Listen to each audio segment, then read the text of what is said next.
Morning बच्चों। बेटा आज का अपना जो चैप्टर है वो है तृतीय पाठा डिजि भारतम। डिजि भारतम का मतलब होता है बेटा डिजिटल भारत। ठीक है, ये हमारे बेटा 8वीं क्लास में जो तृतीय पाठ है, तीसरा जो पाठ है बेटा डिजि भारतम, उसके आज हम हिंदी अनुवाद करेंगे और उसके बाद इसका अभ्यास करेंगे। ठीक है बेटा, डिजि भारतम का मतलब क्या हुआ? Digital India. अब जो हमारा इंडिया है वो डिजिटल है, तो उसके बारे में बताया गया है संस्कृत में कि हमारे जो मैं किस किस चीज़ की, जैसे कंप्यूटर का आविष्कार है, हमारे लैपटॉप का, मोबाइल का आविष्कार कैसे हुआ, ये पहले कैसे था। तो ये सारी बातें बेटा अब इसमें बताई गई हैं कि अब जब नया हम कार्य करते हैं तो कैसे बैंक के माध्यम से, कार्ड के माध्यम से, ठीक है, हम अपनी टिकट्स बुक करवाते हैं तो वो कैसे करते हैं। तो ये सारे जो हम कार्य करते हैं मोबाइल के द्वारा करते हैं ना। तो अब ये बताया गया है डिजि भारतम में कि किस तरह से हमारा पहले कैसा था भारत और अब कैसा हो गया है। ठीक है बच्चा, अब हम इसकी हिंदी अनुवाद करते हैं।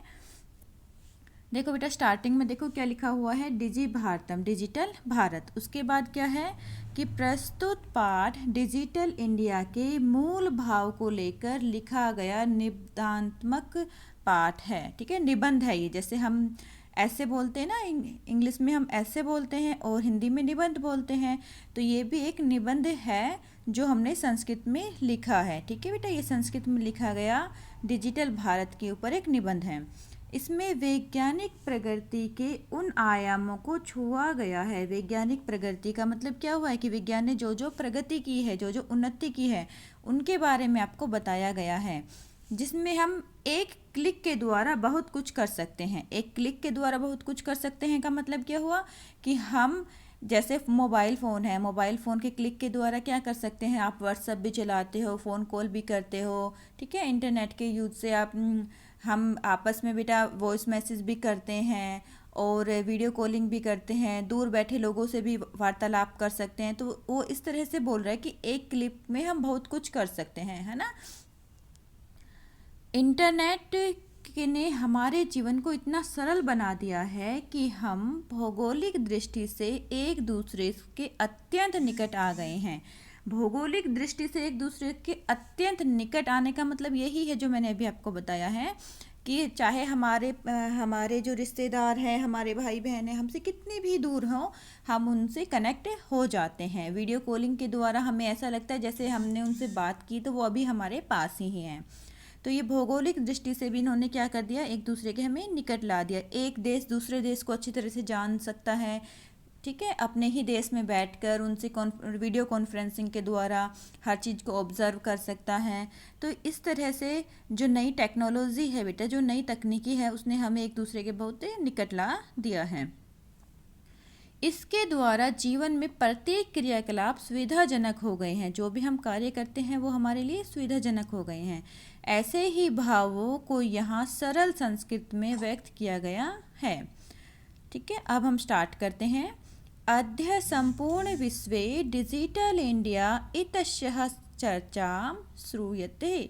हम डिजिटल इंडिया यह चर्चा सुनते हैं। आज संपूर्ण विश्व में, अद्य मतलब आज, संपूर्ण विश्व पूरे संसार में डिजिटल इंडिया के बारे में हम चर्चा सुनते हैं। चर्चा श्रूयते है, हम चर्चा सुनते हैं। आज हम किस चीज़ की चर्चा सुनते हैं संपूर्ण विश्व में?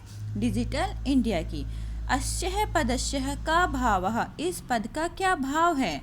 इति ही मनसि जिज्ञासा उद्भवते, यह मन में जिज्ञासा उत्पन्न होती है। इस पद का क्या भाव है? यह मन में जिज्ञासा उत्पन्न होती है।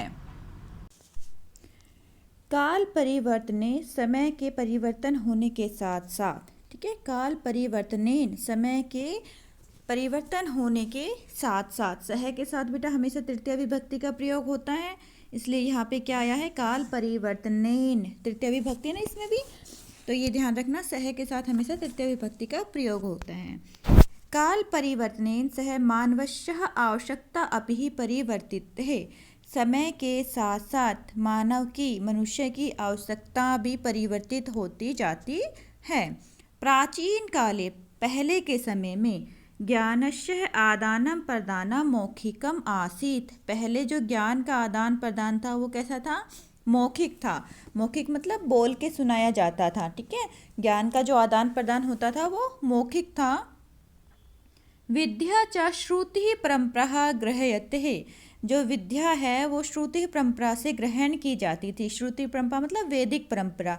वैदिक परंपरा का मतलब क्या हुआ, जो ऋषि मुनि थे बेटा वो अपने शिष्य को बोल बोल के सुनाते थे और उनके शिष्य उनको कंठस्थ करते थे। जो भी ज्ञान ऋषि मुनि देते थे उनके शिष्य उनको कंठस्थ करते थे, अर्थात अच्छी तरह से याद करते थे और फिर वो अपने स्टूडेंट्स को, अपने शिष्यों को सिखाते थे।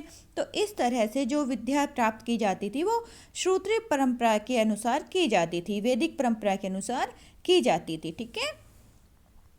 नेक्स्ट है अनंतरम, उसके बाद। अनंतरम का मतलब क्या है, उसके बाद।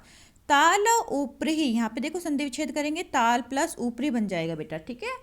क्या बनेगा हमारे पास, संधि विच्छेद करेंगे ताल प्लस ऊपरी, ताल के पेड़ के ऊपर, ठीक है। जो ताल के पत्ते होते हैं उनके ऊपर ताल ऊपरी ही। उसके बाद भोजपत्र ऊपरी ही, यहाँ पे भोजपत्र के ऊपर, ताल के ऊपर और भोजपत्र के ऊपर लेखनम कार्यम आरब्धम, लेखन का कार्य शुरू हुआ। आरब्धम शुरू हुआ, लेखन कार्यम आरब्धम, लेखन का कार्य शुरू हुआ, ठीक है। उसके बाद क्या हुआ, तालपत्र और भोजपत्र पर लिखना आरंभ हुआ। काल परिवर्तन ही काले कर्दशः लेखन्यः च आविष्कारेण, समय परिवर्तन के साथ साथ कर्दशः का मतलब होता है बेटा कागज, कागज और लेखनियाँ लेखनी, ठीक है। कर्दशः कागज और लेखनियाँ लेखनी। कागज और पेन का आविष्कार होने के बाद, ठीक है। उसके बाद क्या हुआ है, बाद में कागज और लेखनी, लेखनी मतलब पेन पेंसिल, उनका आविष्कार होने के बाद हमने क्या करना स्टार्ट किया, हमने सर्वेषामेव मनोगताः भावनाः कर्दरो ऊपरी लेखनम प्रारब्धः, सभी मन के विचारों को, भावों को कागज पर लिखना आरंभ किया। अब हम सारा काम क्या करते थे, कागज पर लिखना स्टार्ट कर दिया हमने। अब सब काम हम कागज पर लिखते थे। जब से कागज का क्या हुआ, आविष्कार हुआ और लेखनी का आविष्कार हुआ। उसके बाद क्या हुआ, टंगण यंत्र आविष्कार है। टंगण यंत्र का मतलब क्या है, टाइप राइटर, ठीक है। टंकण यंत्र, टाइप या राइटर, जो टाइप राइटर होता था उसका आविष्कार हुआ। टाइप राइटर के आविष्कार से क्या हुआ, लिखिता सामग्री, जो हमें लिखी गई सामग्री थी, टंकितस्ति बहुकालाय सुरक्षितः आतिष्ठत, जो भी लिखी गई या टंकित की हुई सामग्री थी वो बहुत समय तक सुरक्षित रहती थी। अब हम उसको काफ़ी समय तक सुरक्षित रख सकते थे। जो हम टाइप राइटर से लिखते थे वो हमारा जो भी हम लिखते थे वो बहुत समय तक सुरक्षित रहता था। वैज्ञानिक प्रवृद्धि प्रगति यात्रा पुनरपि अग्रे गता, और वैज्ञानिक प्रवृत्ति जो है वो आगे की ओर बढ़ती रही। जो वैज्ञानिक तकनीकी की प्रगति है उसकी यात्रा आगे की ओर बढ़ी। अब आगे की ओर बढ़ी तो फिर क्या हुआ, पहले तो हमारे पास क्या लिखा था, हमने स्टार्टिंग में भोजपत्र और तालपत्र पर लिखना स्टार्ट किया। फिर उसके बाद क्या हुआ, उसके बाद हमारे पास क्या आया, लेखनी का और कागज़ का आविष्कार हुआ तो हमने उस पर लिखना स्टार्ट कर दिया। उसके बाद हमारे पास क्या आया, टंकण यंत्र आया, टाइपराइटर आया, फिर उस पर लिखना स्टार्ट किया। अब टाइपराइटर के बाद जब और हमारी प्रगति हुई और हमने तकनीकी में महारत पाई तो उसके बाद हमने क्या किया, देखो अब कंप्यूटर का आविष्कार हो जाएगा।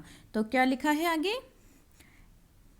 अद्य सर्वाणि कार्याणि संगणक नामकेन यंत्रेण साधितानि भवन्ति। अद्य आज, सर्वाणि सारे, कार्याणि कार्य, आज सारे कार्य संगणक नामकेन यंत्रेण, संगणक नाम के यंत्र से अर्थात कंप्यूटर से, साधितानि भवन्ति साधित होते हैं। आज सारे जो काम है वो कंप्यूटर से साधित होते हैं अर्थात किए जाते हैं। संगणक, ये यहाँ पे हो गया बेटा,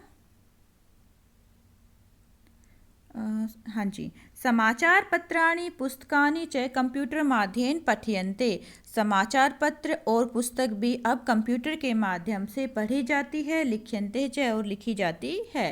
कर्दो उद्योगो वृक्षाणाम उपायोगेन वृक्षः कर्तयन्ते समय। अब कागज के जो कागज हमें कहाँ से मिलता है, पेड़ों से मिलता है। तो कागज के उद्योगों में वृक्षों के उपयोग के लिए वृक्ष काटे जाते थे। ठीक है, आज जब हमें कागज, जब हमारा आविष्कार हुआ था तो उसके लिए हम कागज कहाँ से बनते हैं, पेड़ों से बनते हैं। तो उसके लिए हम क्या काटते थे, वृक्ष काटते थे। तो कागज के लिए वृक्ष काटे जाते थे, वृक्षा कर्तयन्ते, वृक्ष काटे जाते थे।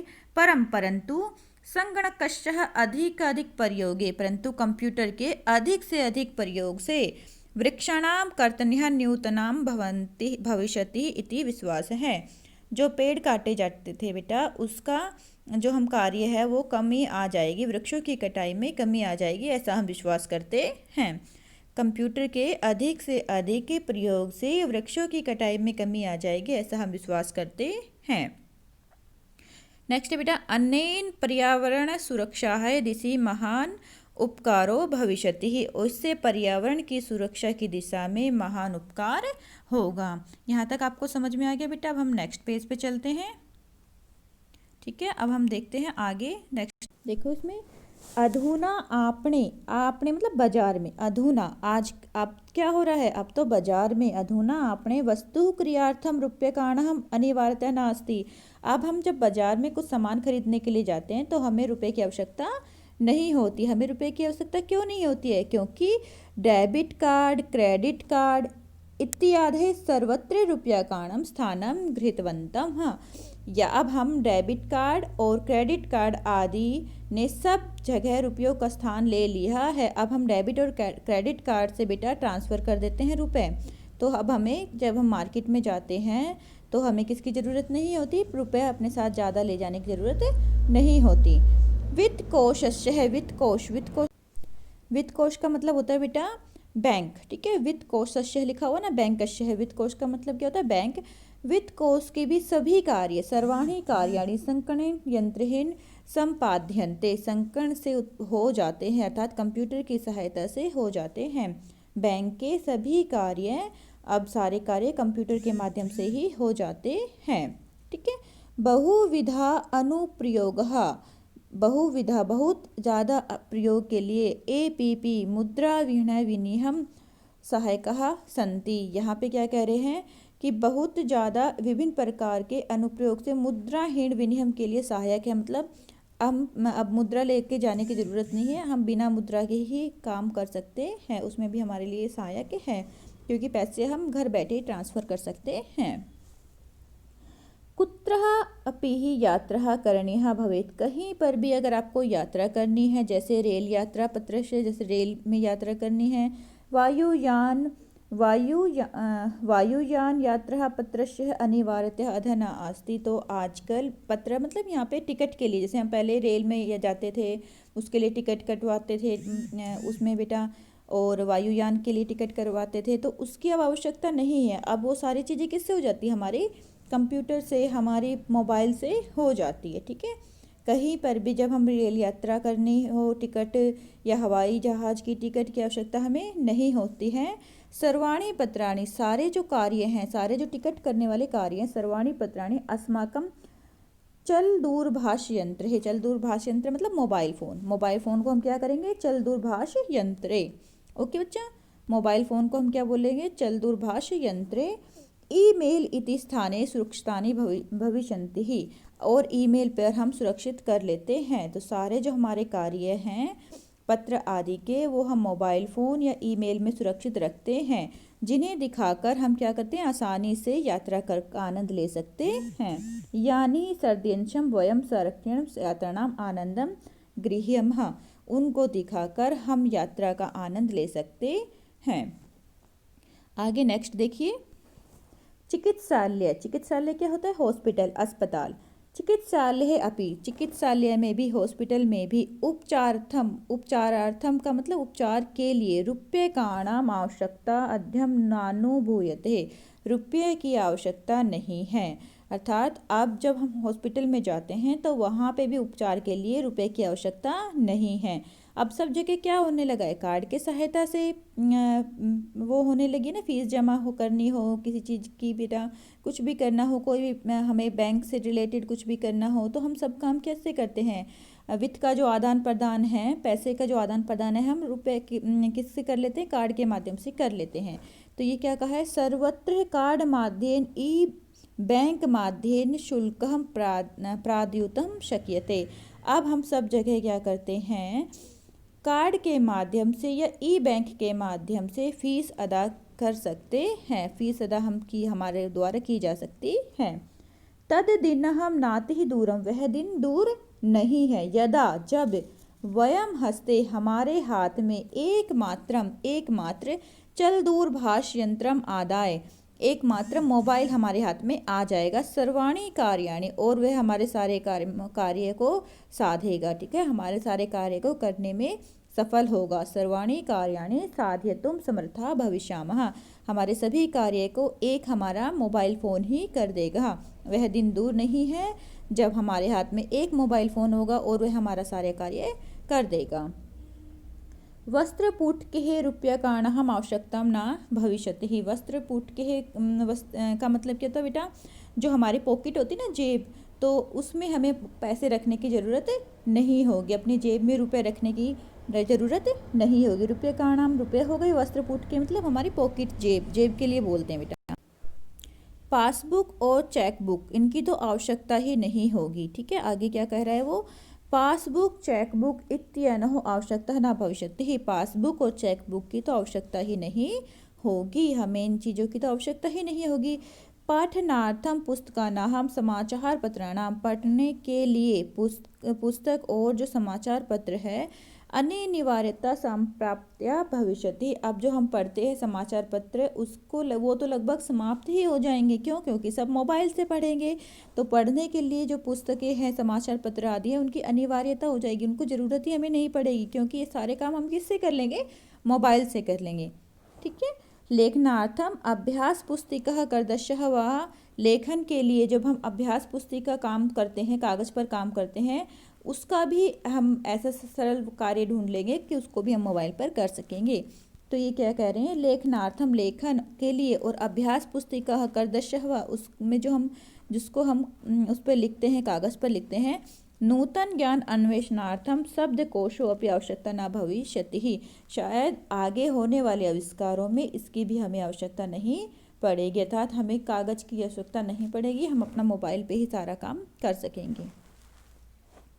अपरिचित मार्गस्य ज्ञानार्थम मार्गदर्शकस्य मानचित्रस्य आवश्यकता अनुभूति अपि ही न भविष्यति। वो कह रहे हैं कि अब अपरिचित मार्ग, जिस मार्ग को हमें पता नहीं है, वो हमें किसी से पूछने की ज़रूरत नहीं है। अब भी हम क्या करते हैं? नेविगेशन लगा के वहाँ पे पहुँच जाते हैं।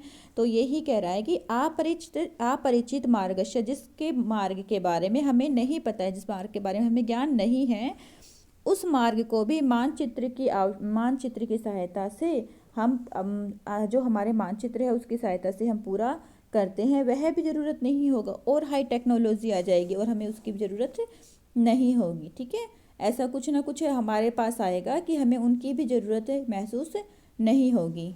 ओके बेटा। एतत् सर्वम एकनेव यंत्रेण कर्तुं शक्यते। यह सब एक ही यंत्र के द्वारा संभव हो जाएगा। अब जैसे आप कहीं जाते हो तो किसी से पूछते हो ना कि भाई यहाँ का मार्ग कहाँ पे जा रहा है, ये कहाँ पे जा रहा है, तो आगे हमें उसकी भी ज़रूरत नहीं पड़ेगी। और वैसे अब भी हमें इतनी ज़रूरत नहीं पड़ती, हम नेविगेशन के द्वारा सभी जगह पर पहुँच जाते हैं। शाक आदि क्रियार्थम, शाक मतलब साग सब्जी के लिए बोलते हैं बेटा, साग सब्जी को शाक बोलते हैं संस्कृत में। ठीक है, शाक आदि, जो हम शाक आदि कार्य करते हैं, सब्जियां या फल आदि खरीदते हैं, उनके लिए भी क्या करते हैं हम?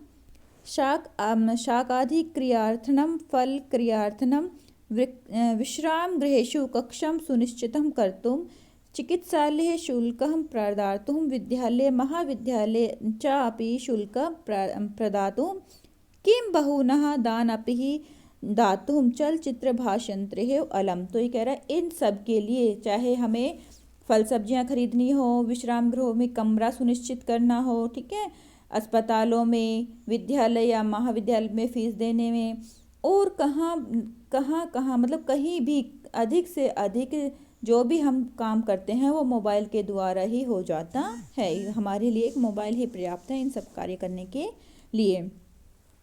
अब ये क्या करता है, डिजिटल भारतम, जो हमारा डिजिटल भारत है, इति अश्य वयम भारतीय द्रुतगत्या, द्रुतगत्या का मतलब शीघ्रता से, बहुत जल्दी से, द्रुतगत्या का मतलब शीघ्रता से, अग्र से रामः, हम अग्रसर हो रहे हैं, आगे बढ़ रहे हैं।